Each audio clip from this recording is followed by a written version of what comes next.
पता नहीं वैसे तकरीर 9 मिनट की थी, इतनी लंबी नहीं थी। हम सीरियसली लें या नहीं सीरियसली लें, एक तो पहले तो ये बात कर ली जाए कि इस तकरीर को हमारे दोस्त हैं और सेनेटर मोहसिन, और इन्होंने हमेशा इस हाउस में आके बहुत ही एक सही लेवल की तकरीर की है, खासतौर से खवातीन के हवाले से, जो उन्हें भी याद है और मुझे भी याद है। लेकिन मैं इस वक्त एजेंडा पे रहना चाहती हूँ चेयरमैन साहब, ये हमारा रिक्विजिशन है और इस वक्त इन्होंने कहा भी है कि पीडीएम के हवाले से, क्योंकि मैं कल मौजूद नहीं थी, कल मैं जलसे में थी मालाकड़ में, तो वहां तो अवाम का ठाटे मारता हुआ समंदर था। रेस्ट अश्योर्ड कि उन्होंने आपकी हुकूमत पर ठीक ठाक रेफरेंडम दिया और हमें तो अफसोस ये था कि हमारी कोई भी पार्टी होती, चेयरमैन अकेली पार्टी होती, हम इतने लोग जमा कर सकते थे, लेकिन हम साथ हैं। ओए होए, आप भी परेशान ना हो। देखिए पूरी इस वक्त जो फोकस होना चाहिए मुल्क के अहम इश्यूज पर, मसलों पर, वो मसाइल पर नहीं है, वो इस हुकूमत की पीडीएम पर, मतलब यके बाद दीगरे 1, 2, 3 प्रेस कॉन्फ्रेंस सेनेट में भी इनके असाब पे सवार है। इनके असाब पे सवार क्यों है पीडीएम? अगर आपको इतनी गैरफार लगती है तो भाई आप छोड़ें, आप अपना मुल्क तो चलाएं। खुदा ना खास्ता कोई आपको ये ना पूछ ले कि आपने पार्लियामान को भी ताले लगा दिए। ये तो रिक्विजिशन हमने किया है वहां नेशनल असेंबली को, चेयरमैन साहब, और ये एजेंडा है, उन्होंने बिल्कुल ताला लगा दिया है। और बात यह है, सिंपल सी बात यह है कि हुक्मरानी जो है पाकिस्तान की आइन के जरिए होती है, और आइन के जरिए हुक्मरानी जो है वो इन पार्लियामेंट हाउसेस, इन मुकद्दस हाउसेस के जरिए होती है। मैं इस इशू को ट्रिवियलाइज नहीं करना चाहती, मैं इसका मजाक नहीं बढ़ाना चाहती, लेकिन इन्होंने अवाम के हुकूक पर, क्योंकि सारे, मतलब हम यहाँ तनख्वाहें लेने सिर्फ नहीं आए, उन्होंने सारे नुमाइंदों पर, पार्लियामान के हाउसेस पर और हकूक पर, अवाम के हकूक पर डाका डाला है। वो डाका कैसा है चेयरमैन साहब? ये ऑर्डिनेंस पीडा की तो अलग बात है, जिस पर भी मैं आऊंगी, थोड़ा सा आप इजाजत देंगे, लेकिन बात यह है कि इन्होंने डाका डाला है पार्लियामान के असल पूरे फराइज पर और हुकूक पर, क्योंकि अपने इनसे फराइज पूरे नहीं हो पा रहे। उन्होंने तय कर लिया है कि ये पार्लियामान से भी नहीं काम कर सकते, एग्जीक्यूटिव ऑर्डर से भी काम नहीं कर पा रहे, नेशनल असेंबली के जरिए नहीं काम कर पा रहे, सेनेट के जरिए नहीं काम कर पा रहे, ज्वाइंट सेशन कर करके भी, धौंस धमकी कर करके भी इनसे ये मुल्क नहीं चल रहा। चेयरमैन साहब, इन्होंने पार्लियामान के हुकूक पर कैसे डाका डाला है? कितनी इन्होंने बिल्स पास किए हैं? हुकूमत ने कितने बिल्स पास किए हैं? 38, 39 तक नहीं हुए। और ऑर्डिनेंसेस इन्होंने कितने पास किए? सिर्फ एक साल को देख लें, 40 से ज्यादा।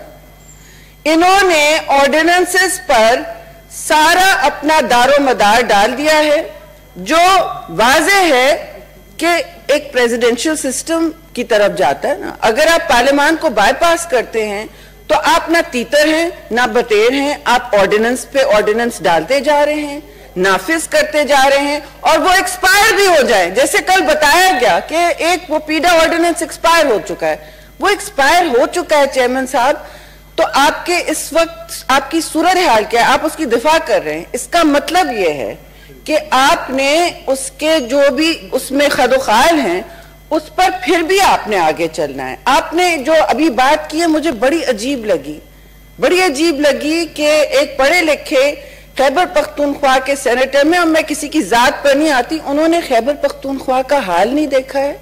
मैं कल वहीं से आई हूं। खैबर पख्तूनख्वा का जो हाल है, इनकी कितनी 7-8 साल कितनी गवर्नमेंट रही है? 9 साल, कितने साल वहां इनकी? 8 साल हो गए गवर्नमेंट रही है।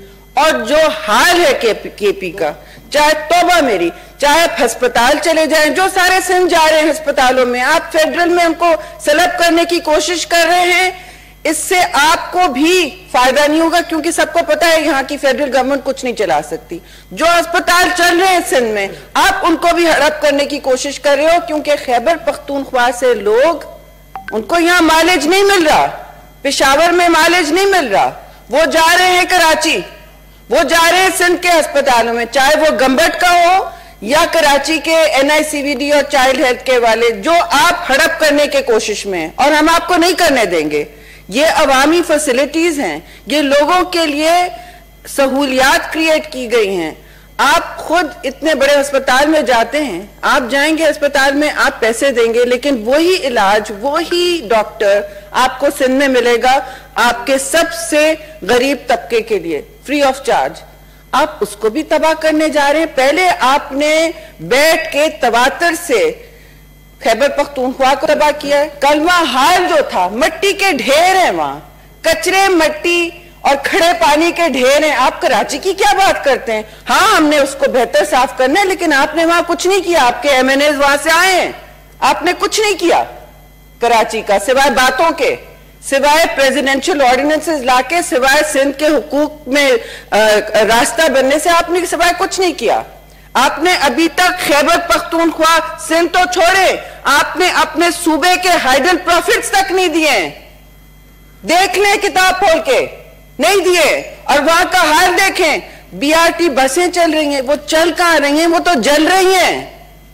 लेकिन खुदा ना खास्ता आप पे नैब की नजर आए, नैब की नजर नहीं गुजरेगी। वहां BRT की जो बसें जल रही हैं, वो आप बैठे बैठे क्या, वो तो जल रही हैं। धक्के दे दे के लोग चला रहे हैं और लोग सवाल पूछ रहे हैं कि खैबर पख्तूनख्वा के हुकूक का क्या किया जा रहा है, क्योंकि वो भी ऑर्डिनेंस से चल रहा है, वो भी ऑर्डिनेंस से चल रहा है।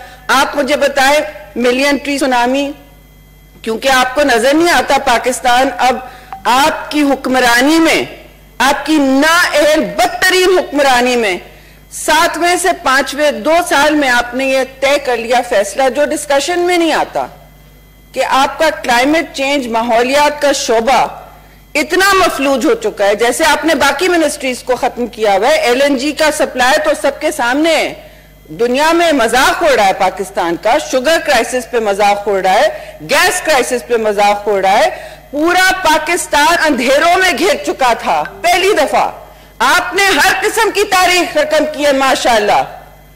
तबाही सरकार ने हर किस्म की तारीख रकम की है, और अब कहते हैं हमें कि हमें मुल्क चलाने दे।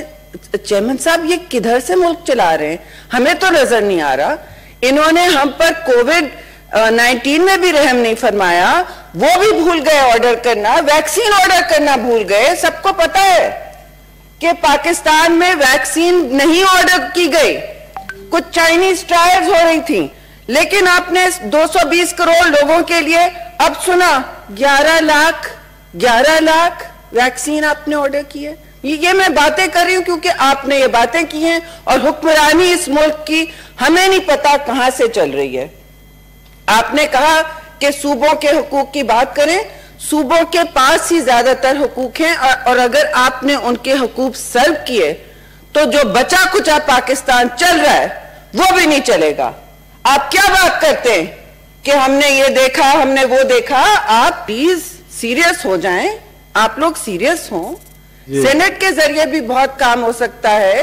सेनेट एक अहम इदारा है, लेकिन यहां पे प्राइम मिनिस्टर कितनी दफा आए हैं चेयरमैन साहब?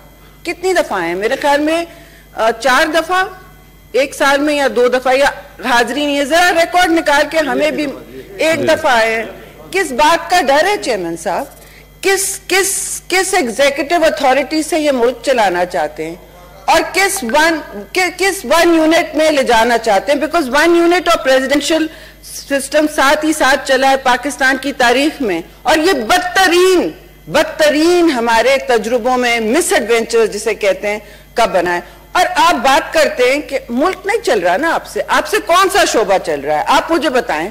आप इन्फ्लेशन और फूड इनसिक्योरिटी पे चले गए थे। पाकिस्तान इस वक्त UNDP के फिगर्स के मुताबिक 70-60% फूड इनसिक्योर हो चुका है। ग़िज़ाई किल्लत एक बहुत बड़ी वबा बन चुकी है। यहां COVID-19 की वैक्सीन आप मिनिस्टर्स लगा के बैठ गए हैं, तो वो कौन 11 लाख हैं जो 220 करोड़ में से किधर वैक्सीन देंगे आप? आपने ऑर्डर कर, याद ही नहीं था। क्यों याद नहीं था? LNG ऑर्डर करना क्यों याद नहीं था? टाइम पे आपने समर में आपने वीट सपोर्ट प्राइस क्यों नहीं याद की? आपने शुगर कमीशन का क्यों नहीं कुछ आगे बढ़ाए बात? आपने सारा बात गोलमोल कर दी। कार्टेल पे कार्टेल सब खुशी से क्रोनी कैपिटलिज्म चल रहा है। वहां रेकोडेक का केस हुआ, रोजवेल्ट होटल अटैच हो चुका है, पाकिस्तान की प्रॉपर्टीज इंटरनेशनली अटैच हो रही हैं। आप पूछें यूनाइटेड नेशंस में क्या हो रहा है? 2 कमिटीज चेयरमैन साहब, पहली दफा हिंदुस्तान को 3 कमिटीज की चेयरिंग मिली है, पहली दफा पाकिस्तान की तारीख में। किधर हैं आप लोग? किधर है आपकी फॉरेन मिनिस्ट्री? किधर है यूनाइटेड नेशंस में? इतना बड़ा वहां घर रेनोवेट हुआ है, हमारे पैसों से रेनोवेट हुआ है, अवाम के पैसों से रेनोवेट हुआ है। और क्या कौन सी कमिटीज हुई हैं जी? United Nation Security Council Taliban sanctions committee Afghanistan वाली, जिस पर इंडिया की मैली आंख कब से लगी हुई थी। ये कभी पहले नहीं हुआ है। ये हिंदुस्तान ने आपके वॉच में, जब आपका हाथ पहिए पे है ना एक ढीला सा, या किसका, आप हमें बताएं। ये कमेटी गई है। फिर काउंटर टेररिज्म कमेटी, वाह वाह वाह वाह, हिंदुस्तान को ये कैसे मिली जो पहले नहीं मिल सकती थी? सारे साल इसके लिए लॉबिंग होती थी। और फिर लिबिया सैंक्शंस कमेटी, वो तो शुक्र करे आखिरी वक्त पे चीन ने दैश और आईसिस की कमेटी पे रोक दिया, ताकि हिंदुस्तान हर कमेटी में, इन कमेटियों के जरिए आपका नाम बदनाम करे। उनका सिर्फ एक काम है कि वो पाकिस्तान का नाम बदनाम करें। बिल्कुल। और इन कमेटियों में आपने कोई लॉबिंग नहीं की, कुछ नहीं। अब आपके पास कोई जवाब नहीं है। हमसे क्या कह रहे हैं? कौन सा मुल्क? ना आपसे इंटरनेशनली पाकिस्तान की नुमाइंदगी हो रही है। कश्मीर को चुपचाप गवा गए, 1 मिनट का साइलेंस करके कश्मीर हाईवे को श्रीनगर हाईवे बना के आपका काम हो गया। आप बताइए कौन सा मुल्क चला रहे हैं? ये ऐसा ना हो चेयरमैन साहब, इनके डाके पार्लियामान पे, इनके डाके लोगों के हुकूक पे, सारा मुल्क शजदर है, सारा मुल्क शजदर है कि सूबों के हकूक तो बहुत छोड़ दे उस बात को।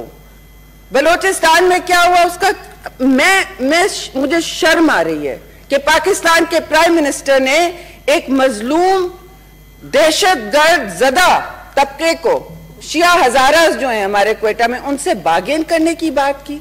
उन्होंने कहा कि आप मुझसे बागेन कर रहे हैं। ये कोई बात होती है कहने की? सारी दुनिया सुन के थू थू कर रही है। अफसोस से आपने हमें हर तरह से जग हसाई का हदफ बनाया चेयरमैन साहब, हर तरह से। तो क्या रह गया है? इस पुराना पाकिस्तान तो बहुत बेहतर था भाई। चीनी मिलती थी अवाम को, गैस थोड़ी बहुत मिलती थी, हमें वीट हम एक्सपोर्ट करते थे। पीपुल्स पार्टी की हुकूमत में वीट एक्सपोर्ट होता था। और नए साल का आप पेट्रोल बॉम्ब दे रहे हैं, आप गैस बॉम्ब दे रहे हैं। रोज तवातर से लोग अब देखना छोड़ चुके हैं। वो आप अखबार खोलें चेयरमैन साहब, रोज ये कीमत बढ़ रही है, पेट्रोल की कीमत बढ़ रही है। चुपचाप मिनी बजट्स आ रहे हैं। ये मिनी बजट्स होते हैं जी, जजायर। क्योंकि आप पार्लियामान, नहीं सिर्फ जजायर पे नहीं है, हमने जो एजेंडा बनाया था वो पार्लियामान के हुकूक पे बनाया था। आप पार्लियामान से बगैर पूछे ये मिनी बजट्स कैसे पास कर रहे हैं? आप कर रहे हैं ना, ये मिनी बजट्स ही हुई ना, जिस पर हमारे पीटीआई के सेनेटर्स को बड़ा फख्र है। यहां दूध और शहद की नहरें बह रही हैं। कर्जा कहां तक पहुंच गया? कर्जा आपने इतना लिया है कि 2 हुकूमतें पीपल्स पार्टी और नून लीग मिला के नहीं ले सकी। आपने 2 साल में इतने कर्जे लिए कि 5-5 साल में मिला के नहीं ले सके। इतने मकरूज हो गए हैं कि अब आपकी प्रॉपर्टीज गिरवी रखी जा रही हैं, जिस पर कोई डिस्कशन नहीं हो रहा। लेकिन आप हैं जो मुल्क का सबसे बड़ा मसला इस वक्त है ग़िज़ाई किल्लत, क्योंकि it's not a glamorous issue, इस पर डिस्कशन क्यों हो? ग़िज़ाई किल्लत और बेरोजगारी, और आप तवातर से लोगों को बेरोजगार कर रहे हो, हर सूबे में कर रहे हो। आप अपने खैबर पख्तूनख्वा में आपने पीटीडीसी को बंद कराया ताकि आपके दोस्त अहबाब जो डबल शहरियत रखते हैं, किसी और मुल्क की शहरियत रखते हैं, मशकूक, वो आके हमारे इदारों को खाली करें, मफलूज करें, कैनिबलाइज करें और फिर बेचें। ये रोजवेल्ट होटल से पीटीडीसी तक हो रहा है। यहाँ डॉक्टर्स का पूछें खैबर पख्तूनख्वा में क्या हाल है, पूछे ना डॉक्टर्स, यंग डॉक्टर्स हो, ओल्ड डॉक्टर्स हो। अस्तगफार, वो कहते हैं कि हमारी कोई सुनवाई नहीं है, हमारे अस्पतालों में ऑक्सीजन नहीं है, हमारे से कोई बात करने वाला नहीं है। अब हमारे एग्जाम्स की कोई हैसियत नहीं है क्योंकि आपने पीएमडीसी को खत्म कर दिया ना, आपने कर दिया। पाकिस्तान के इदारे, पाकिस्तान की एयरलाइंस, पाकिस्तान का पार्लियामान, पाकिस्तान की गैस सप्लाई, पाकिस्तान की खुद कफालत वीट में, आपने शुगर में, हर चीज में माशाल्लाह से आपका तो जबरदस्त रिकॉर्ड है। आप तो तबाही सरकार के बिल्कुल, आपको अवार्ड मिलना चाहिए और ये अवार्ड आपको अवाम दे रही है। लेकिन ऐसा ना हो कि आप समझें कि आप प्रेसिडेंट, आप फर्द वाहिद बन के चला सकते हैं मुल्क, आप फर्द वाहिद, और आप कहते हैं कि हम एनआरओ मांग रहे हैं। अब एनआरओ आप ही मांग रहे हैं, कोई नहीं आपसे एनआरओ मांग रहा, ना हमें चाहिए आपसे एनआरओ। हमारी सारी क़यादत और हम सारे जेल में बैठ जाएंगे, कोई फिक्र नहीं है, हमें आदत है, हम बैकडोर से नहीं आते, हम बैकडोर से हुकूमतों में नहीं आते। और जब आते हैं तो कुछ काम करके दिखाते हैं जो आप एक वन बाय वन आप रोज, चेयरमैन साहब ये रोज पाकिस्तान को ऐसी जगह में छोड़ ना दे कि कोई चला ना सके, कि मिनिस्टर बने कोई, हम तो डर गए हैं कि कैसे चलेगा इसके बाद पाकिस्तान। कुछ बचा होगा पाकिस्तान के पास, कोई इदारा बचा होगा, क्या बचा होगा यहाँ पे, वी डोंट नो। इन्होंने हर शोबे को तबाह कर दिया, और जो सूबा चल भी रहा है सिंध, उसको भी तबाह करना चाहते हैं। तो इनसे ना मुझे नहीं मकालमे में पढ़ना, मुझे नहीं जाती मकालमे में पढ़ना, लेकिन सिंध के ऑर्डिनेंसेस और सिंध के आइलैंड्स, ये हमारा हक है, ये सिंध का हक है, और हम इनको नहीं आके वहां अपने कंस्ट्रक्शन क्रोनीज का डाका डालने देंगे। पूछे वहां मछेरों से उनका हाल क्या है, पूछे जाके सिंध के मछेरों से, कुछ भी नहीं करेंगे। Thank you. सेनेटर मौलाना फैज मोहम्मद साहब।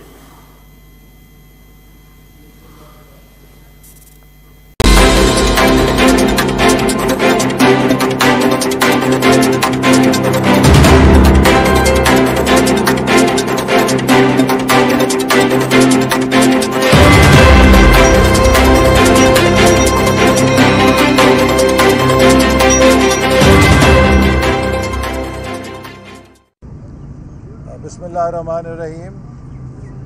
आज मैं फिर नारोवाल स्पोर्ट सिटी केस के सिलसिले में एहतसाब अदालत में पेश हुआ हूँ, और ये जो एहतसाब के नाम पे इंतकाम का नाटक चल रहा है, इसका मकसद सिर्फ इमरान नियाज़ी साहब के मुखालिफ कार्रवाई में उलझा कर अपोजिशन की किरदार को कमज़ोर करना है।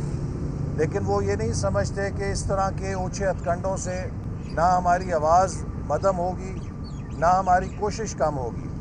और ये जो केसेस झूठे बनाए गए हैं, जो कि मैं समझता हूँ कि इस वक्त ये हुकूमत पाकिस्तान तहरीक इंसाफ की नहीं, पाकिस्तान तहरीक झूठ की हुकूमत है। चूँकि जो झूठ कॉरपोरेशन मुल्क चला रही है, उसके चेयरमैन इमरान नियाज़ी हैं और उसके मैनेजिंग डायरेक्टर शहजाद अकबर हैं। टीवी के ऊपर आके ये बेबुनियाद झूठे इल्ज़ामात लगाते हैं, और जिनके ख़िलाफ़ इल्ज़ामात लगाते हैं उनको ये हक़ नहीं दिया जाता कि वो आकर अपना दिफा कर सकें। लोगों को जेलों में डाला जाता है और उन्हें जेल आकर अपना दिफा कर सकें। लोगों को जेलों में डाला जाता है और उन्हें जेल में डाल के उनकी किरदार कुशी की जाती है। या तो उनको सामने बिठाएं, उनको भी मौका दें कि आपके तरह वो भी आके अपने ऊपर लगाए गए इल्ज़ामात का जवाब दे सकें। मुझ पे मैं बार बार दोहरा चुका हूँ, 1.5 साल पहले इनके झूठ का आप अंदाज़ा करें इससे कि 1.5-पौने 2 साल पहले मुझ पे इल्ज़ाम लगाया, शदोमत से लगाया, कौमी असम्बली में लगाया, प्रेस कॉन्फ्रेंसों पे लगाया कि जी आसन इकबाल 70 अरब रुपया मुल्तान सखर मोटरवे में कमीशन खा गया है, और हम JIT बना रहे हैं। आज तक उस JIT की जे भी नज़र नहीं आई कहीं। भाई आप बताएं कि वो 70 अरब किसने खाया है? सखर मोटरवे चीन की हुकूमत ने बनाई है, और मुल्तान सखर मोटरवे का एक एक पैसा चीन की हुकूमत ने बराह रास्त अपने कॉन्ट्रैक्टर को दिया है। हुकूमत पाकिस्तान के ख़जाने से वो पैसा नहीं गया। तो जब आप मुझ पे 70 अरब रुपए का इल्ज़ाम लगा रहे हैं, तो उसकी 2 ही सूरतें हैं, या मुझे चीन की हुकूमत ने कमीशन दिया है, या चीन की हुकूमत के नामजद करदा कॉन्ट्रैक्टर, उसने मुझे चीन के पैसे में से कमीशन दिया है। तो दोनों सूरतों में आप हमारे दोस्त मुल्क चीन के ऊपर इल्ज़ाम लगा रहे हैं, जिसने पाकिस्तान का हाथ पकड़ के CPEC मंसूबा कामयाब किया। आप चीन में जाते हैं, बीजिंग में, तो वहाँ पे कसीदे पढ़ते हैं CPEC के, पढ़ते हैं कि चीन हमारा दोस्त मुल्क है, हम चीन से और मदद मांगते हैं। और पाकिस्तान के अंदर आपके वज़ीर चीन की हुकूमत पर करप्शन के इल्ज़ाम